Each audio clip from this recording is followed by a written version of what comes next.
One time I was here at Expo 74 in the 5th grade with friends, and I remember leaning over the Howard Street Bridge and looking at the river, and I think it got under my skin right then. It was just cool. You could see fish, and it was just so beautiful, and I literally can remember that like it was yesterday.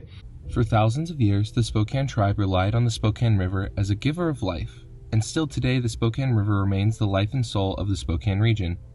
Flowing 111 miles from Lake Coeur d'Alene through the heart of downtown Spokane and out to the Grand Coulee Dam, the Spokane River provides recreation, food, clean water, and a cultural touchpoint for the people of the Spokane region. The river is everything to us. It is so important. We camped along the river. It was our giver of life, you might say. That's where we got our food source that sustained us, the salmon. And it's where we lived and thrived from first European contact.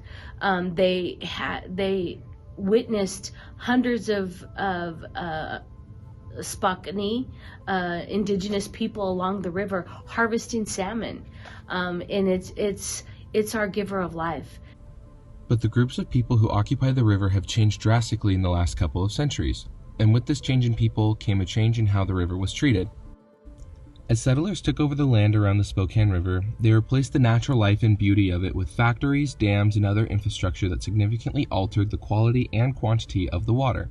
We continue to take so much from this river without considering what this will do to everything depending on it, including us.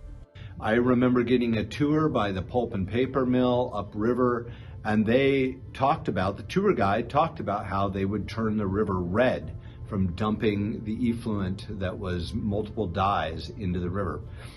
That kind of thing was commonplace when I was young.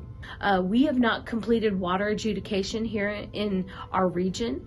So when you have decisions like the Hearst decision that exempts private water wells, that just does not protect our water sources.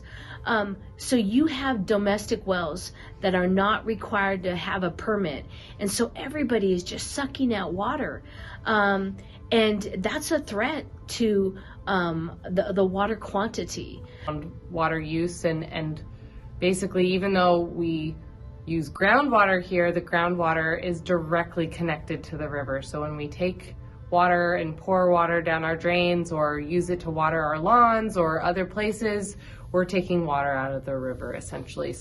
Historically, changes to the Spokane River were made without much consideration for the environment, but since Expo 74, the community's relationship with the river has taken a positive turn.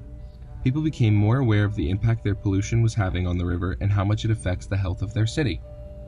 Expo 74 was a turning point for Spokane, reminding people of the direct connection between the health of the river and the health of the city. It emphasized the importance of preserving the river's well-being and inspired the community to take action.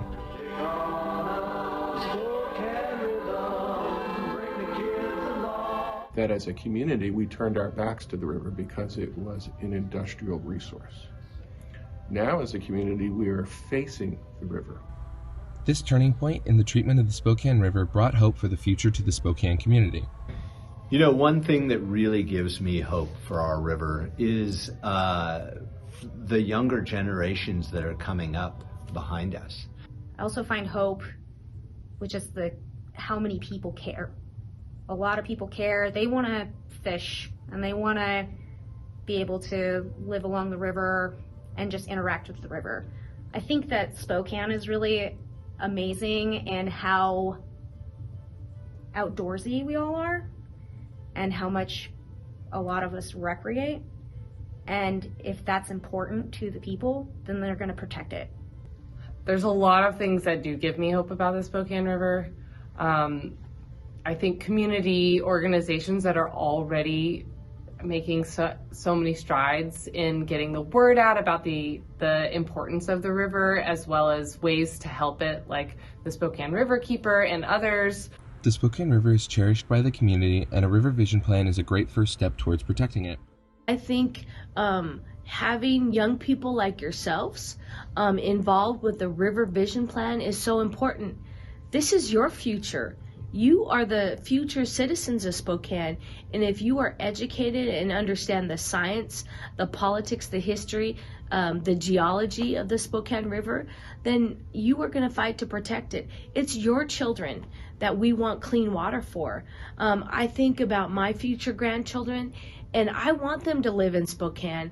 I want them to have jobs and have, recreation. I think what gives me hope for the river in the next, for the next generation and the following generations is that we're seeing, in spite of some deep challenges with the environment, we're actually seeing the opening up of a great deal of possibility to change the way we are in relationship with the river.